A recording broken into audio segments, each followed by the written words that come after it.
ანას სინატიფის მხევალი, ასე ერქვა პოეზიის საღამოს, რომელიც გაბრიელ ეპისკოპოსის სამრევლო სკოლის მე-9 კლასელებმა წარმოადგინეს. ანას პოეზიასთან მიახლება არა საგაკვეთილო რუტინა, არამედ თავად ნიჭიერი და შემოქმედებითად მოაზროვნე ბავშვების სურვილი იყო. ეს სურვილი კი მათ ქართული ენისა და ლიტერატურის პედაგოგმა თია ასიეშვილმა გაუმძაფრა. ანაზე მოგონებები, რეცენზიები, შეფასებები და რა თქმა უნდა ლექსები, რომელიც არავის გავდა და მარტო ანასი იყო. საქართველო ლამაზო, თუთა, ბოშა ქალი, თქვი არჯაკელო ხვიარა, კალანდა. გემოვნებიანი სადა და მოგრძალებული საღამო გამოუვიდათ ბავშვებს, რომლებიც ლექსებს სიამოვნებით, განცდით, გრძნობით და ემოციებით კითხულობდნენ.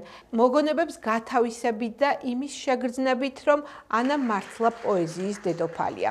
გამორჩეულ პოეზიასთან ერთად საღამო გემოვნებიანმა მუსიკამ შეკრა, გიტარის თანხლებით შესრულებულმა სიმღერამ ლექსზე, რომელიც ანამ სამშობლოს მიუძღვნა.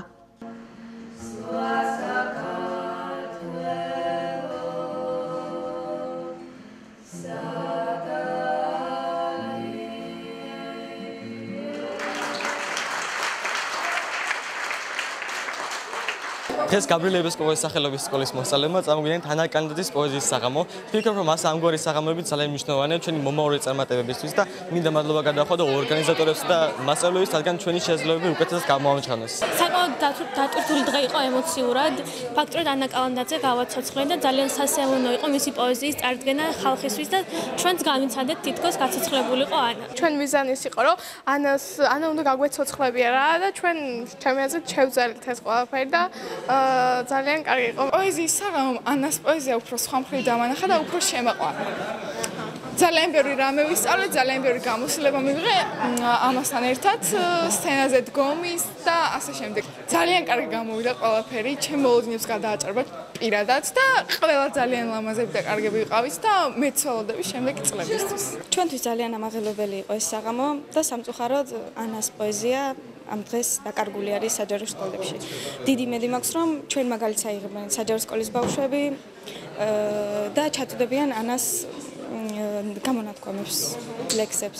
ძალიან ლამაზი ლექსები იყო, ბავშვებმა ძალიან კარგად გამოვთქვით. დიდი მადლობა თია მასწავლებელს. ძალიან ახლოს გავიცანი ანა, უფრო ჩავწვდი მის ლექსებს, ვიდრე აქამდე და მადლობას ვუხდი ჩვენ თია მასწავლებელს, თეატრს, ტექნიკურ ჯგუფს. და რა ვიცი, ჩემში დიდი ემოციები გამოიწვია და ის უფრო מחარებს, რომ ამაში ჩვენი კლასი იღებდა მონაწილეობას. თითოეული ჩვენთან გარისთვის იყო ძალიან ამაღელვებელი. ნერვიულობდით, მაგრამ ვიცოდით, რომ ანა კალანდაძეს ენით აუღწეველი ლექსები ქონდა და ამ ლექსებმა უფრო დიდი გამოცდილება მოგვცა და უფრო ღრმად დაგვანახა ანას რა უნდა მოეტანა ჩვენამდე და აი უბედნიერეს ვიქნებოდი, რომ ანა ცოცხალი ყოფილიყო და ჩვენ მისი ლექსები და პოეზია მოგვესმინა ჩვენი ყურით და მგონი რომ კარგი საღამო გამოვიდა.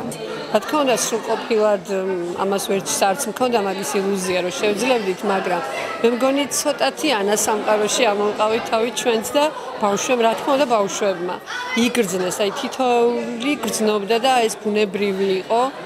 ერთადერთი ღელვა ჰქონდათ მაინც, მაგრამ ნამდვილად მათ უხდებოდათ კი და ლექსი იგრძნეს და ჩემი მთავარი მიზანიც ეს იყო. ანასთან მიახლება და ლექსის გრძნობა.